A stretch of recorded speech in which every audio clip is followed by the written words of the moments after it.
Hi നമസ്കാരം, ഞാൻ Rakesh M J ടിപ്സിലേക്ക് എല്ലാവർക്കും സ്വാഗതം. എല്ലാവരും സിക്കായിട്ടിരിക്കുന്നത് വിശ്വസിക്കുന്നു.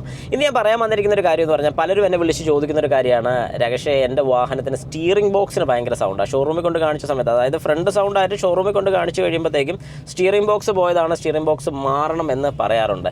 എന്തുകൊണ്ടാണ് ശരിക്കും ഈ സ്റ്റിയറിംഗ് ബോക്സിന് ഇങ്ങനെ ഒരു കംപ്ലയിൻറ്റ് വരുന്നത്, അല്ലെങ്കിൽ സ്റ്റിയറിംഗ് ബോക്സിന് ഇങ്ങനെ ഒരു കംപ്ലയിൻറ്റ് വരാനുള്ള പ്രധാന കാര്യം എന്താണ്?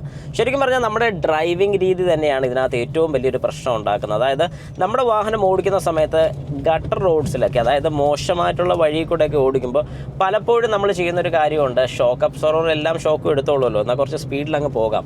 ഇങ്ങനെ സ്പീഡിൽ പോകുന്ന സമയത്താണ് ശരിക്കും നമ്മുടെ വാഹനത്തിന് കംപ്ലയിൻ്റ് ഉണ്ടാകുന്നത്, അല്ലെങ്കിൽ നമ്മുടെ സ്റ്റിയറിംഗ് ബോക്സിന് കംപ്ലയിൻ്റ് ഉണ്ടാകുന്നത്, അവിടെ തേയ്മാനം ഉണ്ടാകും.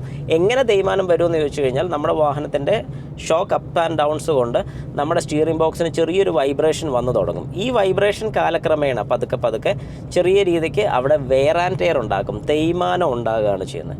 അങ്ങനെ തേയ്മാനം ഉണ്ടാകുന്നതിൻ്റെ ഫലമായിട്ടാണ് നമ്മുടെ വാഹനത്തിൻ്റെ സ്റ്റിയറിംഗ് ബോക്സിന്, അതായത് സ്റ്റിയറിംഗ് റാക്കിന് അടിപ്പ് കാര്യങ്ങളൊക്കെ ഉണ്ടാകുന്നത്. ആ ഒരു അടിപ്പാണ് നമ്മൾ പലപ്പോഴും വാഹനം ഓടിക്കുന്ന സമയത്ത്, അല്ലെങ്കിൽ മോശപ്പെട്ട വഴി കൂടെ ഒക്കെ ഓടിക്കുമ്പോൾ ഫ്രണ്ടിൽ നിന്നും, അതായത് ഏകദേശം നമ്മുടെ ഡ്രൈവർ സൈഡിൽ, അതായത് കാല് വെക്കുന്ന പോർഷനില്ല, ഡ്രൈവർ സൈഡിൽ നമ്മൾ കാല് വെക്കുന്ന പോർഷൻ്റെ ആ ഭാഗത്തായിട്ടായിരിക്കും നമുക്ക് സൗണ്ട് കിട്ടുന്നത്. അതാണ് സ്റ്റിയറിംഗ് ബോക്സിൻ്റെ മെയിനായിട്ടുള്ള സൗണ്ട്. ഈ പോർഷനോ അല്ലെങ്കിൽ ലെഫ്റ്റ് സൈഡിൽ അങ്ങ് അറ്റത്തും ചില കേസിൽ സൗണ്ട് കിട്ടാറുണ്ട്. അപ്പം ഇങ്ങനെ ഒരു പ്രശ്നം ഉണ്ടാകുന്നതിൻ്റെ പ്രധാന കാര്യം നമ്മൾ വാഹനം ഓടിക്കുന്നതിൻ്റെ ഒരു കുഴപ്പം കൊണ്ടാണ്. അപ്പം നമ്മൾ ശ്രദ്ധിക്കേണ്ട ഒരു കാര്യം എന്താണെന്ന് ചോദിച്ചു കഴിഞ്ഞാൽ, വാഹനം ഓടിക്കുന്ന സമയത്ത് അത്യാവശ്യം നല്ല ഗട്ടർ റോഡ്സിലൊക്കെ പോകുമ്പോൾ ജസ്റ്റ് ഒന്ന് ചവിട്ടി ഇറക്കുകയാണെങ്കിൽ, ഒന്ന് സ്പീഡ് കുറച്ച് പതുക്കെ പോകുകയാണെന്നുണ്ടെങ്കിൽ ഉറപ്പായിട്ട് നിങ്ങളുടെ വാഹനത്തിൻ്റെ സ്റ്റിയറിംഗ് ബോക്സിന് ലൈഫ് കിട്ടുന്നതായിരിക്കും.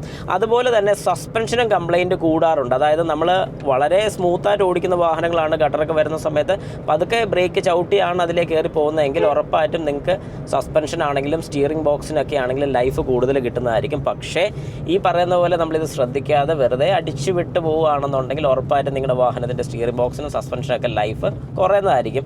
അതിൻ്റെ മെയിൻ കാര്യം ഞാൻ ഈ പറഞ്ഞത് തന്നെയാണ്. അപ്പോൾ ഈ ഒരു കാര്യം നിങ്ങളുടെ മനസ്സിലുണ്ടായിരിക്കണം. ഇനിയെങ്കിലും ഒരു ഗട്ടർ റോഡ് കാണുന്ന സമയത്ത് അടിച്ചു വിട്ട് പോവാതെ ഒന്ന് സ്പീഡ് കുറച്ച് പതുക്കെ പോകാമെങ്കിൽ ഏറ്റവും നല്ലതായിരിക്കും. ആ കൂട്ടത്തിൽ തന്നെ സ്റ്റിയറിംഗ് ബോക്സ് ആണെന്ന് പറഞ്ഞാൽ പോലും സ്റ്റിയറിംഗ് ബോക്സിൻ്റെ രണ്ട് സൈഡിലും ബോൾ ജോയിൻറ്റ്സ് വരുന്നുണ്ട്. ഒന്ന് ടൈറോയ്ഡ് എൻഡും വരുന്നുണ്ട്, പിന്നെ നമ്മുടെ വീൽ അലൈൻമെൻറ്റ് അഡ്ജസ്റ്റ് ചെയ്യുന്ന ബോൾ ജോയിൻറ്റ് വരുന്നുണ്ട്. അപ്പോൾ ഈ ബോൾ ജോയിൻറ്റ്സിൽ ഏതെങ്കിലും രീതിക്ക് പ്രോബ്ലം വന്നിട്ടുണ്ടെങ്കിൽ, അല്ലെങ്കിൽ ബോൾ ജോയിൻറ്റിന് ഇളക്കോ കാര്യങ്ങളൊക്കെ വന്നിട്ടുണ്ടെങ്കിൽ അവിടെയും ഈ പറഞ്ഞ പോലെ പ്ലേ കൂടാനുള്ള ചാൻസ് ഉണ്ട്. അങ്ങനെ സൗണ്ട് വന്നിട്ടുണ്ടെങ്കിൽ ആ ഒരു പോർഷൻ മാത്രമായിട്ട് മാറിവിടാൻ നിങ്ങൾക്ക് സാധിക്കും. അതുകൊണ്ട് ആദ്യം സ്റ്റിയറിംഗ് ബോക്സ് സൗണ്ട് കേൾക്കുമ്പോഴേ ഓടിച്ചെന്ന് സ്റ്റിയറിംഗ് ബോക്സ് മാറുന്നതിന് പകരം ഈ രണ്ട് ഐറ്റം പ്രശ്നം ഉണ്ടെന്നുണ്ടെങ്കിൽ അത് മാത്രം മാറിവിടാം. ഇനി സ്റ്റിയറിംഗിൻ്റെ റാക്കിന് തന്നെയാണ് സൗണ്ട് ഉള്ളതെന്നുണ്ടെങ്കിൽ ഉറപ്പായിട്ടും സ്റ്റിയറിംഗ് ബോക്സ് ഫുള്ളായിട്ട് മാറിക്കോണം, റിപ്പയറിന് നിൽക്കില്ല. കാരണം റിപ്പയർ ചെയ്യാൻ പോയി കഴിഞ്ഞാൽ സൗണ്ട് കുറയും എന്നുള്ളത് മാത്രമേ ഉള്ളൂ, പക്ഷേ സ്റ്റിയറിംഗ് കുറച്ചുകൂടെ ഹാർഡ് ആകുന്നതായിരിക്കും. അതുകൊണ്ട് ഏറ്റവും നല്ലൊരു ഓപ്ഷൻ എന്ന് പറഞ്ഞാൽ സ്റ്റിയറിംഗ് ബോക്സിന് കംപ്ലയിൻറ്റ് തുടങ്ങിക്കഴിഞ്ഞാൽ സ്റ്റിയറിംഗ് ബോക്സ് മാറി വിടുന്നതാണ് ഏറ്റവും നല്ലത്.